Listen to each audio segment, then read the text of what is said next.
So obviously I am going to be making some fall front breeches, which is going to be fun and awesome and something a little bit different for me since I'm usually making super femme clothes and I don't always wear super femme clothes. So if I want to be wearing some costumes that are more, well, just different, I need to make those. So here we go. So I'm wearing the mock-up right now, which still, they're not fitting quite perfectly, but they're so much better, and I think they're as good as I'm gonna get them. There's still too much fabric in the front of the crotch, but I've already taken out like a total of almost 2 inches. So I think if I take out more, it'll just be changing too much. And since I'm not familiar with this type of garment, I don't want to change the pattern too much. Because I am using the JP Morgan fall front, JP Ryan, not JP Morgan, that's silly. The JP Ryan fall front breeches pattern. And from this illustration, it looks like it should be a little wrinkly. I'm thinking it's more wrinkly than it should be, but maybe not too bad. So let's start cutting out. Alright, so this is tracing paper and not the printed pattern because I needed to take a lot out of the back, like 3/4 inches from the bottom and about 2 inches at the top. So I curved that in a little bit just because there's way too much fabric there.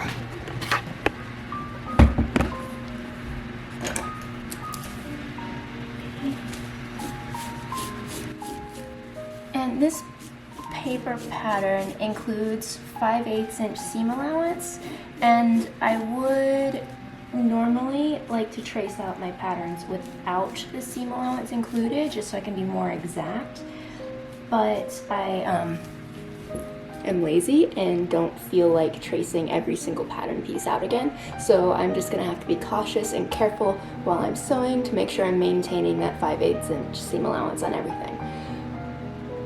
I'm probably going to regret not marking the seam allowance later, but future me can deal with that.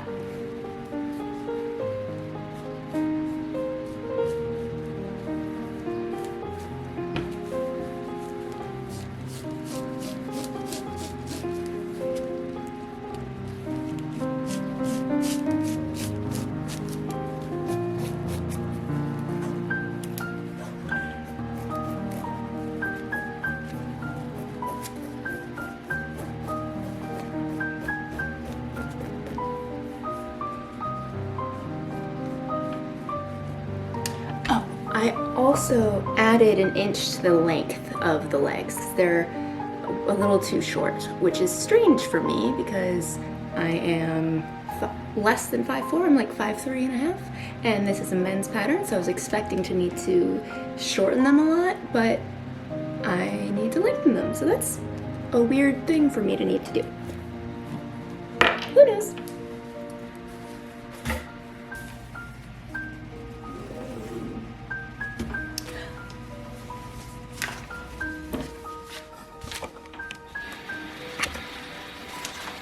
There are a couple pieces here to do with the pocket that I forget if I want it in the fabric that I'm making the pants out of or in a different lining fabric.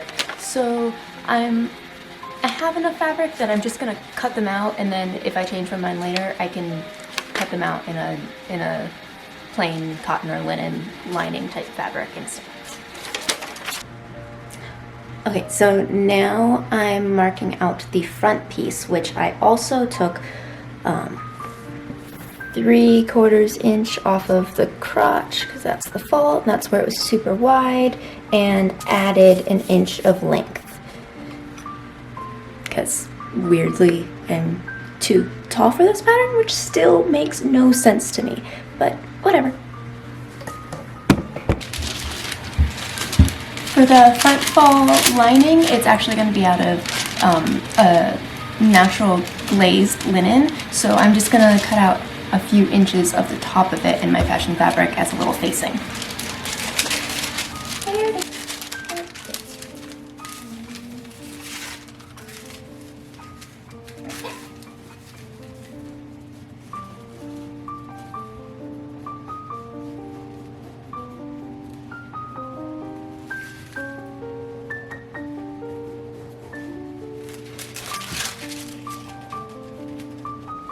Okay, so everything is traced out and I'm ready to start cutting.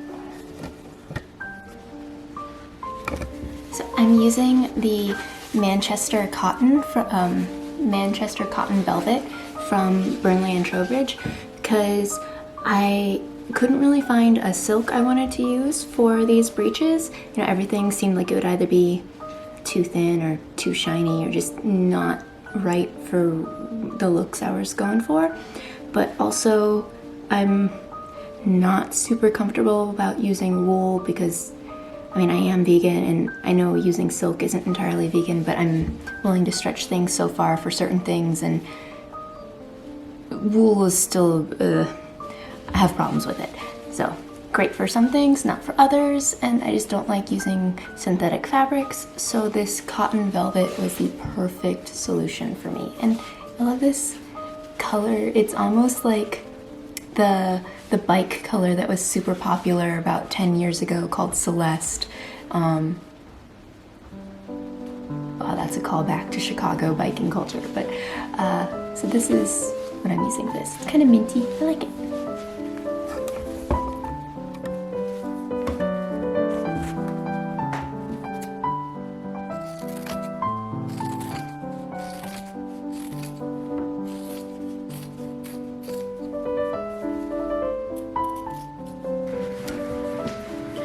So now I am going to be tracing out the waistband and the full front lining of this glazed linen because it's stiff enough to give a little extra support, but it's actually like super thin, so it's not going to be bulky, and we'll see how that goes. I think that'll work. There are a few more pieces that I might decide I want out of this later, but for now I think I just want these two.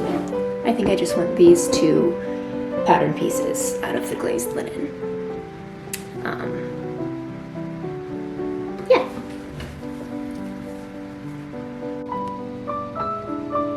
Okay, here are all the pieces laid out. Mostly showing all these because every time I'm editing a video, I look back at my footage and I'm like, what? I want footage of all the pieces before everything's put together so you can see exactly what they're shaped like and all the little things that go into something. And I never remember to take that. So here it is. I remembered this time. Yay!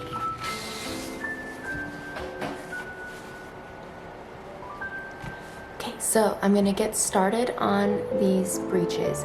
And the first thing I've got to do is a whole lot of finishing work with all these little bits. They all need to be prepared and their edges cleaned up nicely and all that stuff before I start assembling anything. And the first part of that is the welt pocket, which every time I put in a welt pocket, I forget everything that I'm doing and have to look up a whole bunch of different techniques and instructions and figure it out all over again because I don't know, in my head they're a lot more complicated than they really are, especially this one. I think this kind's going to be really simple, so we'll see how that goes. And this is also going to be my first time working with linen thread, so remembering to run it through the beeswax and all that, and just seeing how that works differently than cotton or silk thread will be another little adventure.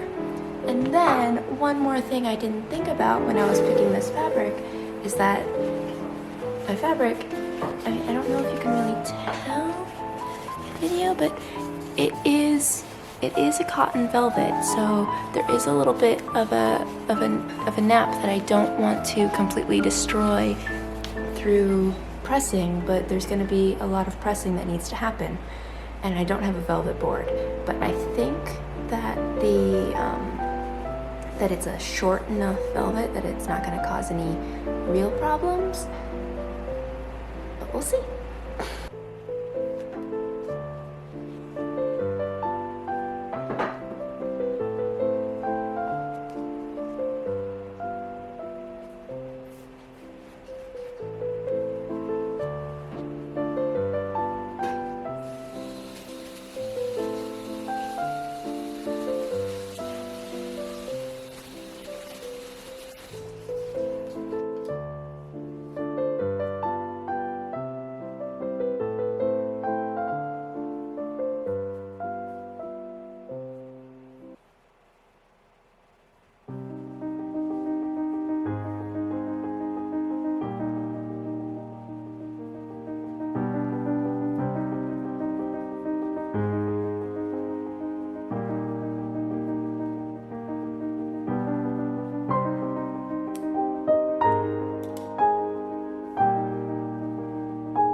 I guess that's something I need to be more aware of with the linen thread, because that'll be a problem.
That was nerve-wracking. So I clipped the pocket fabric and then also through the fabric of the waistband. So clipped that, turn it inside out, and the pocket will end up looking something.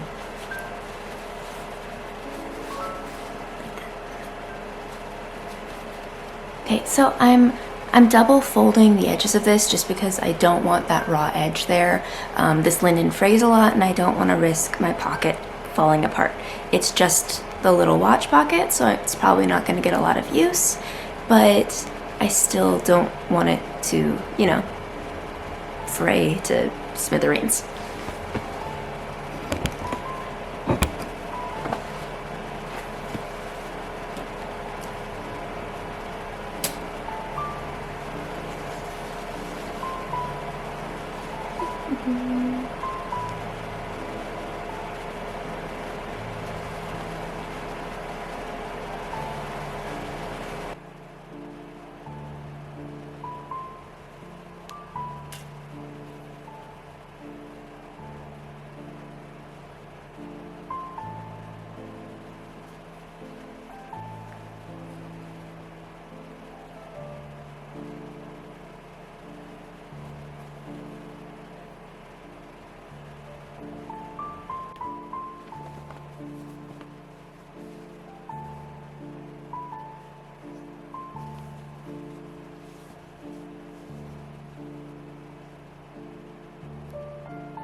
So I am using multiple different colors of scrap linen for lining and pocket pieces, because lining and pocket pieces should be made out of scrap for small bits like this, I believe. I'm not making any sense. It's kind of a piecing is period type of thing. You use what you have, you don't buy extra if you don't need to. And I didn't need to. I just didn't have enough of one color to do all the lining and pocket pieces in pink or all the lining and pocket pieces in natural. So some are natural, some are pink.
Okay, despite making a mock-up, I still managed to attach the extension for the fall front incorrectly twice. So now I'm trying to do it a third time.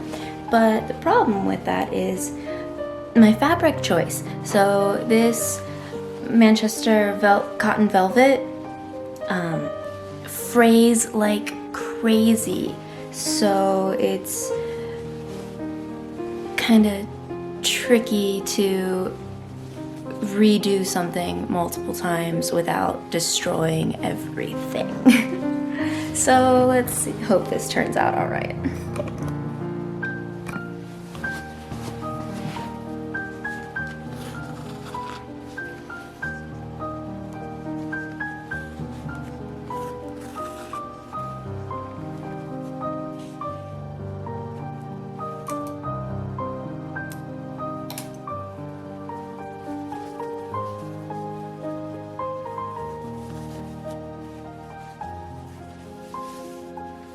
And then I will reinforce this corner after everything's assembled. Yes, okay, that's better. I'm making 2 rows of a long running stitch to use to gather the back of the waistband later, or the back to the waistband later. So the running stitches are parallel and they match, so that when they're pulled, when they're both pulled, you can make neat gathers.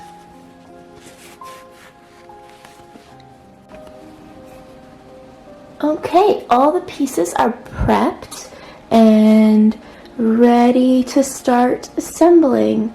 So we'll get working on that. I think it should be a lot faster now that all the prep work is done. So we'll get started.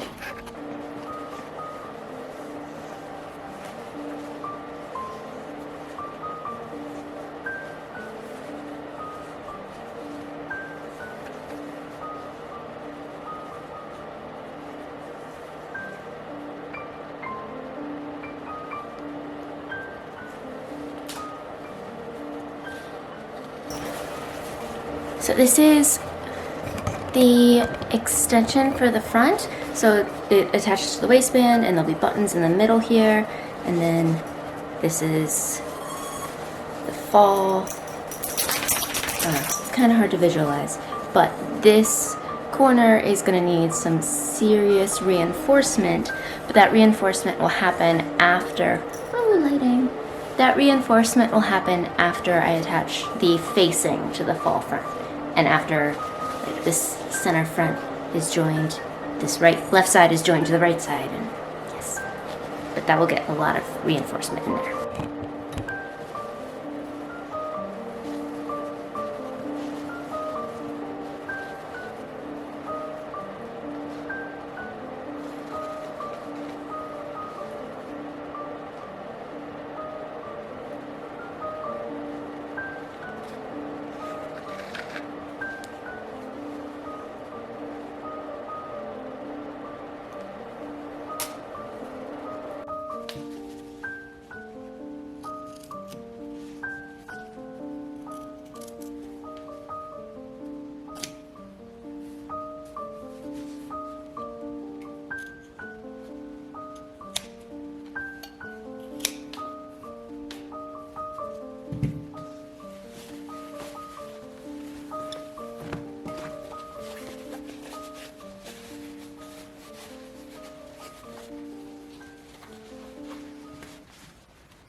So this top stitching is important to, you know, keep it all neat and not floof up like this, but it's extra important because the pocket lining is pink on one piece and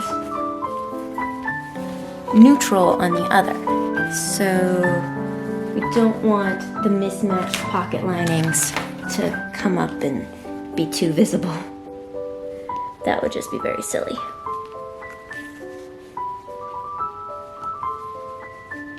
And the top stitching should keep that from being too much of a problem.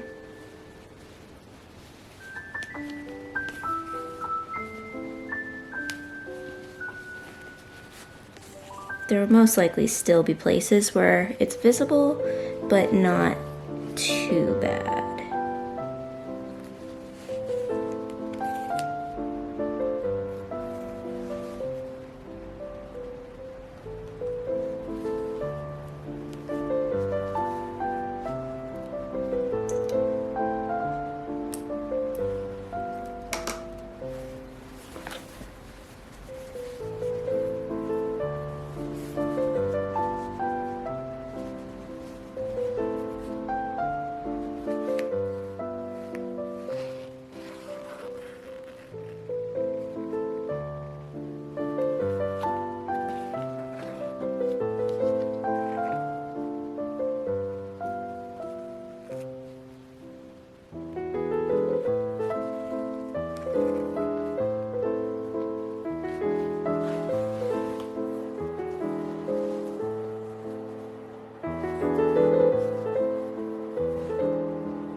Okay, so here's the front of the breeches, and this is the facing and lining for the fall front.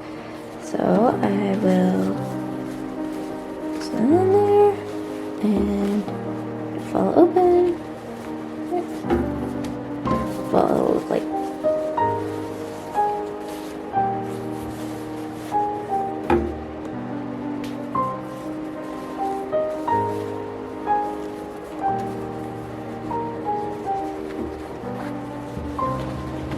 pocket,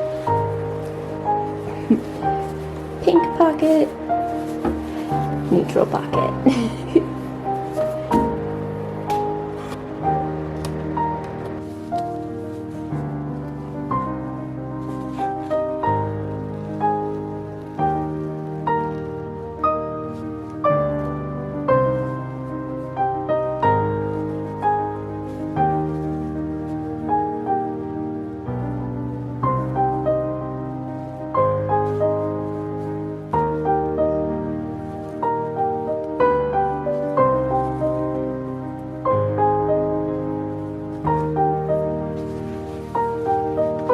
So I keep switching between a back stitch and a running back stitch. Some of that is because some places need, you know, they're under more stress, so they need a stronger stitch, so I'll definitely use the back stitch there. Other times it's because for me a back stitch is a lot faster than a running back stitch, which doesn't really make sense, but it's just how my fingers work.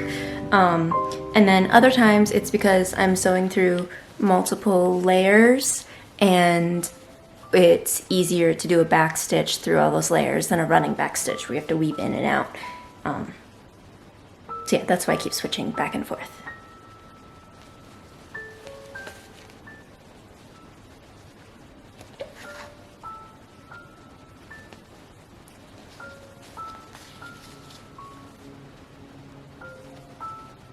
Like for this full front, I use the back stitch in this corner, which is going to get more reinforcement later. And then the running back stitch here, where it's only through 2 layers. And then the back stitch again up here, where it's through 3 layers.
I'm trying to overcast the edges here so there's slightly less fraying, but I think that might be a completely futile exercise with this velvet fabric.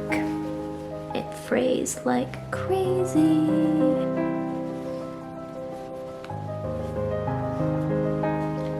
Oh well. This should help at least a little.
So in this fabric shreds like crazy. So I overcast this seam a little bit, but I don't think that's really enough for the leg seams. So I'm gonna take some thin tape and just cover the seam allowance on the inside. And that should protect the fabric a little bit and keep it from shredding. Back it up, Esri. She likes to help.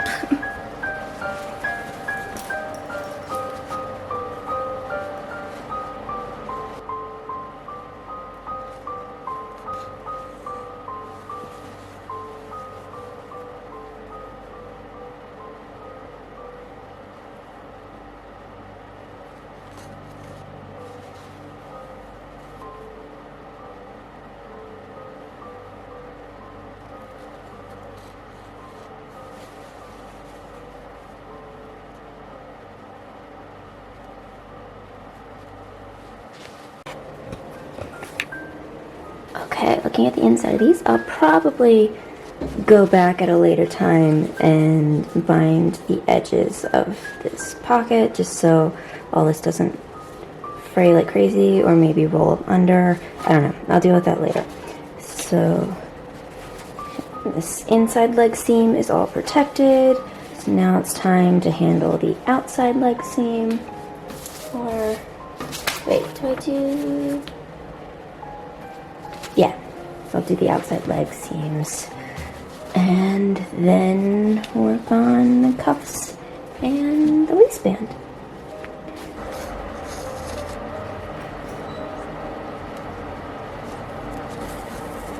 Okay, so I'm stitching up the side seam here and I'm coming up to the pocket, but I don't want to get this bottom part of the pocket caught in the seam, so I will stitch right onto the edge of the pocket and then hold it out of the way and keep stitching below the pocket. So let's see if you can see that.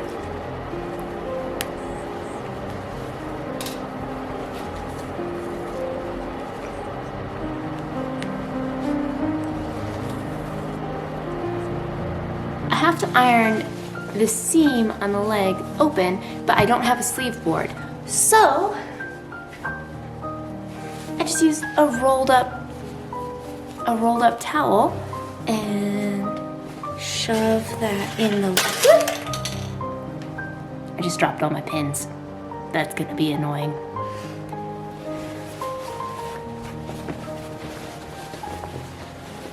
Okay. But I'm sliding the towel inside. And then now I can go ahead and iron the seam open.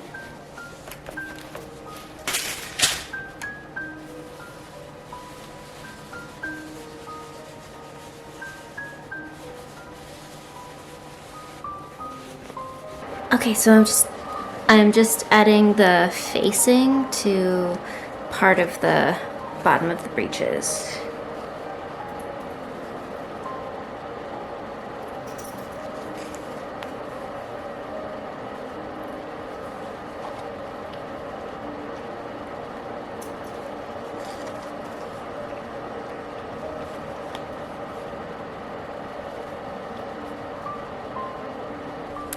This part would probably be totally fine just as a running stitch, but something about me just can't accept doing a running stitch for part of a finished garment. So, doing a running back stitch.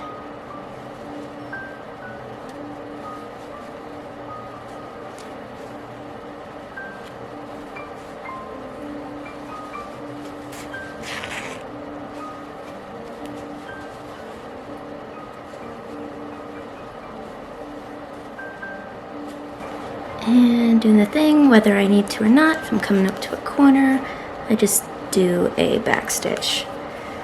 Because I don't even know why I do that, I just do.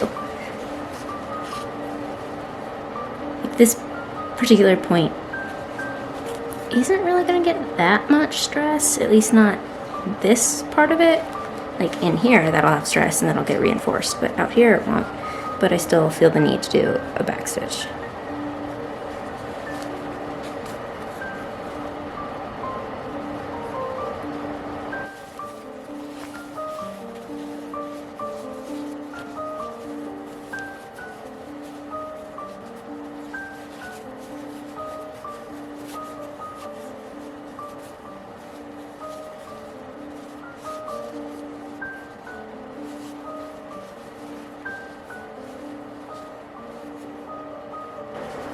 I'm gonna really quickly tack down with a little bit of a felling stitch the facings for the opening at the bottom of the legs.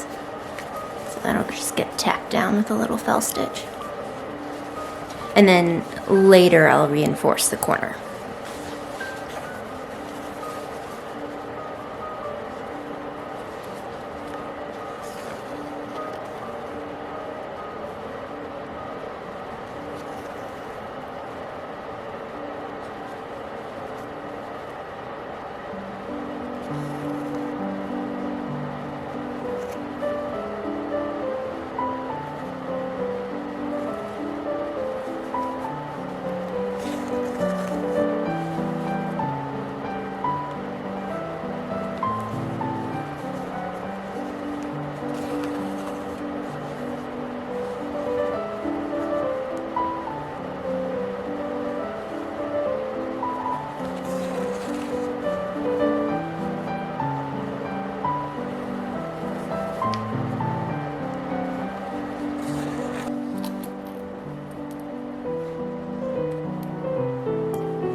I'm not sure exactly how, but something is not quite right with the knee bands. It just, hey, focus, come on. It didn't line up the same way it did on my mock-up, but I think it'll be fine. We'll see. I'm just gonna finish this second one, and hopefully it's good enough, which I don't think it's a big problem that it sits a little bit above and or a little bit below instead of completely even, you know? It's like off by half an inch somehow, which doesn't make sense, but it's fine. Focus. There we go. Whatever. So yeah.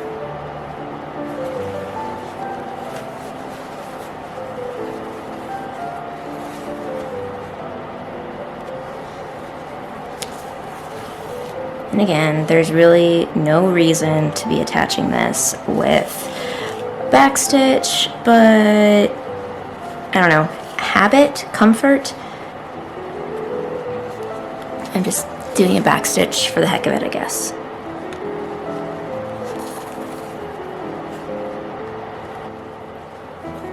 I'm just so close to these being finished, and I'm ready to be done with them.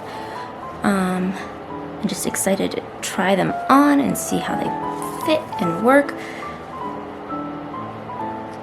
And I still need to find some buttons or decide on making buttons, or I don't know. But I'll at least be able to try them on with just pinning everything in place as soon as I get the waistband on, which I'll do right after these knee bands. And why the heck am I rambling on like this?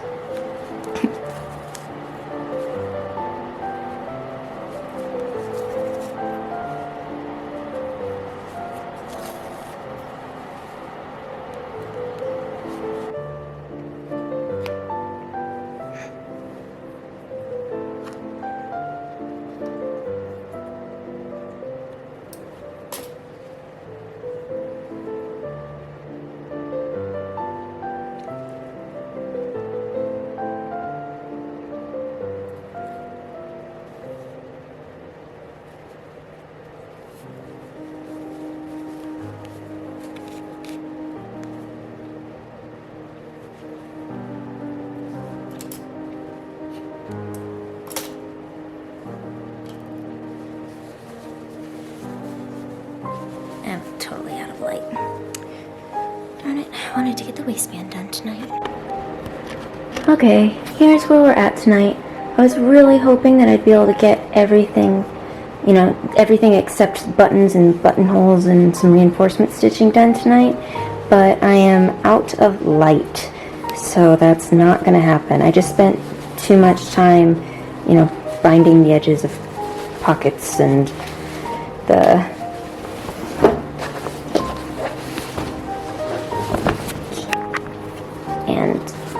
the seams of the legs,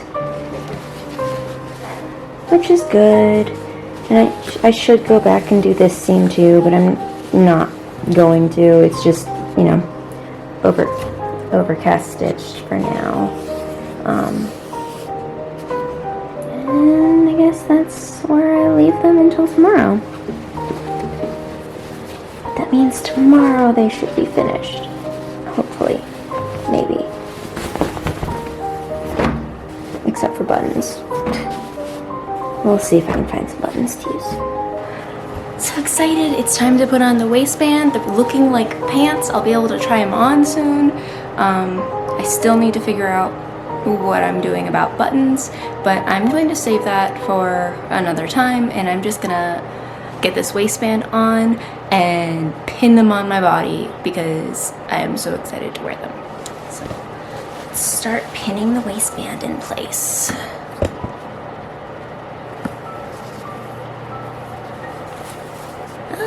Do the simple side first, not the side with the pocket. Actually, no, I'll do the side with the pocket.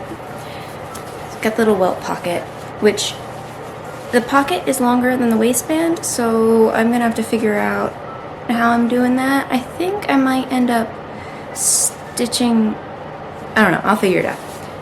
I'll just start with the simple parts.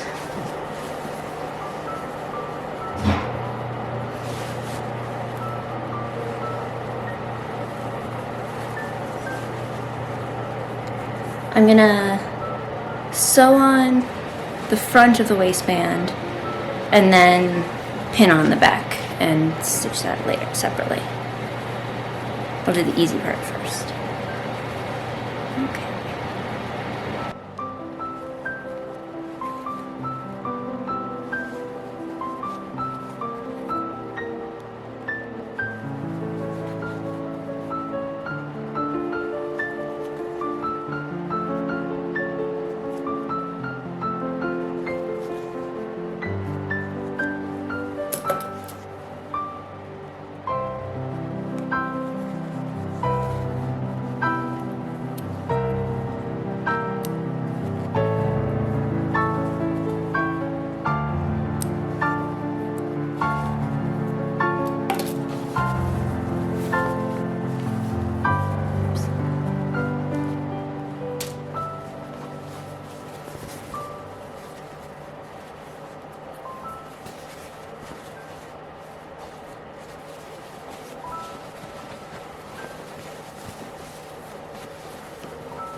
So where there are 2 layers, it's easy, I just sew through one. When there's 1 layer, I'm gonna try to stitch in the seam here, and then for the pocket, I'm gonna put my hand in the pocket and only stitch the pocket.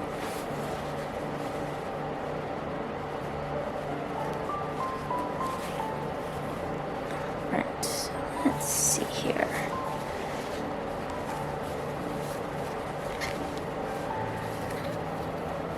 I'm just going to do a little bit of a running stitch in the seam. And that'll hold the edge down well enough.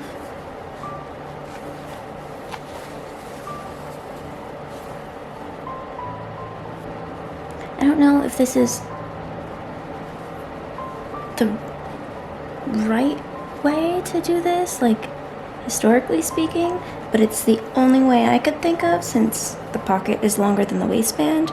Like, I'm a little confused how it was meant to be done, because like this is part of the J.P. Ryan pattern, so in the pattern design they should know that the pocket is a little too long for the waistband and have some sort of plan for that, or I don't know, make a shorter pocket, or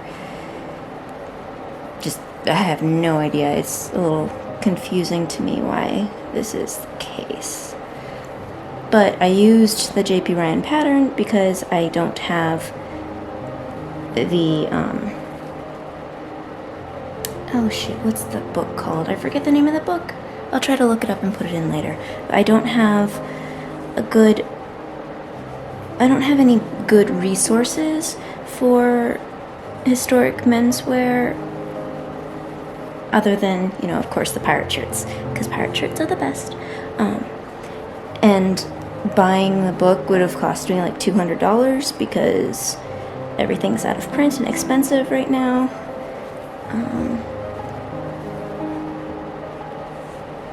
So I looked through all the patterns available on like Burnley and Trowbridge, and that seemed to be the most, like it was going to be the most accurate and the best choice. And I think it's a really good choice, and it's definitely, like, it's got a good bubble butt and everything it's supposed to have. So I think I picked the right pattern. It's just that this one part is confusing the heck out of me. And I'm not sure if it's confusing me because I'm being really dense and missing something obvious, or if it's confusing me because it's really weird and off. So who knows? We'll see. But whatever, I think my method will work just fine. Okay. So I'm just stitching the ditch until here. I'm gonna turn around. And because there's so much fabric in these gathers, I'm just gonna try to catch some of those gathers. And I'll go back down to the bottom here. Nobody's gonna be able to see that.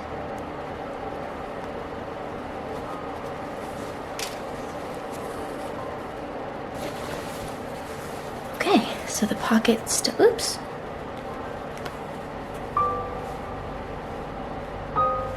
Whatever, it's fine.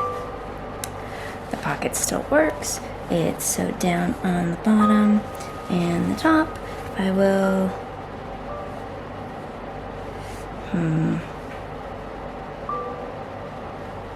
yeah, that's long enough. I'll cut it and tie it in a knot and then trim it because that's too much. I should have checked. When I was sewing that in, I got the thread caught around the corner of the pocket. So I can either redo that or just tie it off, and I am going to just tie it off.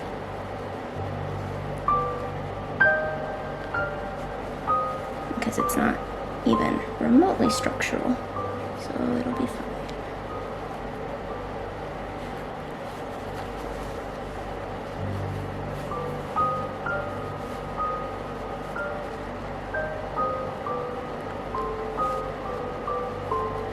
Okay. Good enough. And I'll trim those a little shorter so they're less noticeable.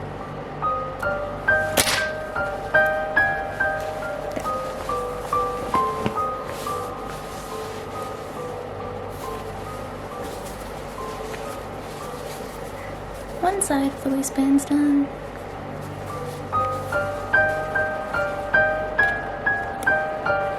Okay, so attaching the back gusset, which this gets laced in, so it can, open or expand depending on activity or size adjustment. So this part goes in there, and I'm realizing that I should have left this open for now so I could enclose the top of this inside, but I didn't. I forgot to do that, and I could either undo it or just bind the edge later, and I'm just going to bind the edge later instead of undoing that because it's already done and it's the same amount of work either way.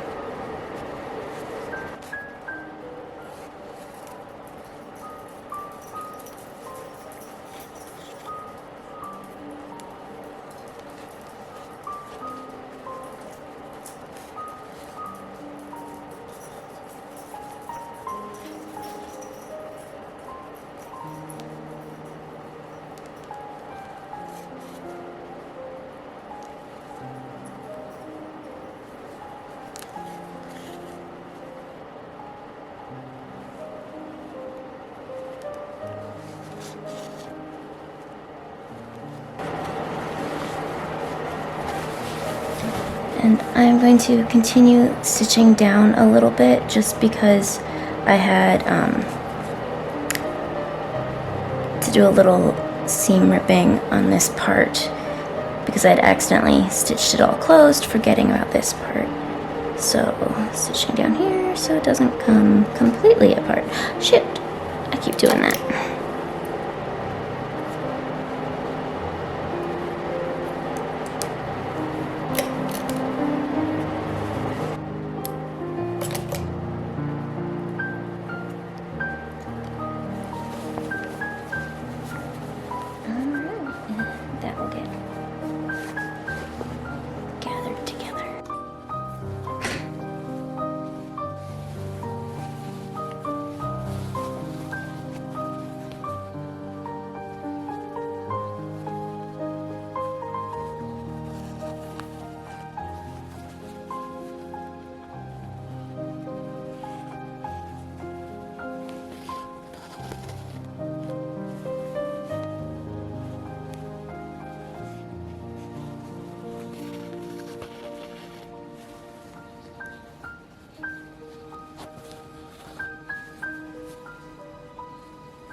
This is where my pocket watch would go if I had one. And these are my great big flat pockets.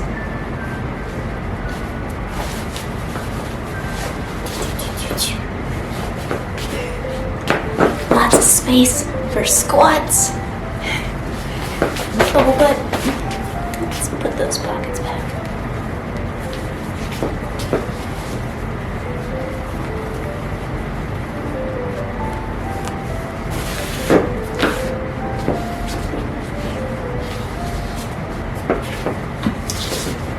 First off, I highly recommend never using cotton velour to make breeches. It was a major pain in the tushy.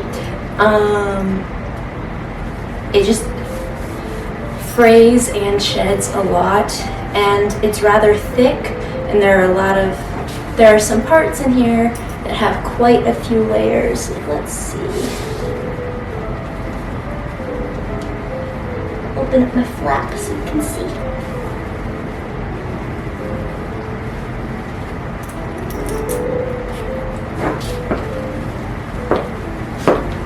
And sewing all these layers is a major pain in the butt sometimes. Like, that is really hefty thick.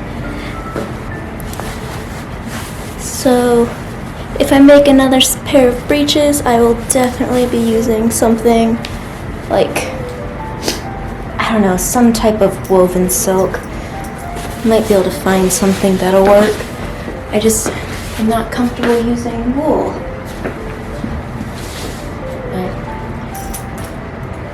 the velvet was not the best choice. It worked, I got it done, but it was a pain in the tush to work with. Another reason why it took so long to finish these is because I couldn't make a decision about the buttons, like what type of buttons to use. So I'm not comfortable using bone buttons, and those would have been a very accurate option. And most of the metal flat buttons I found just weren't appealing to me, or were way out of my price range for these breeches. And I didn't have the energy or ambition to make, like, are they Dorshire buttons? The thread pinwheel buttons.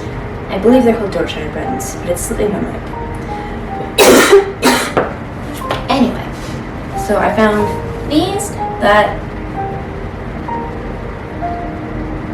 you know, not the best, but they at least coordinate with the buckles and don't look out of place. So that's good enough for these ones. Yeah. Here are my breeches.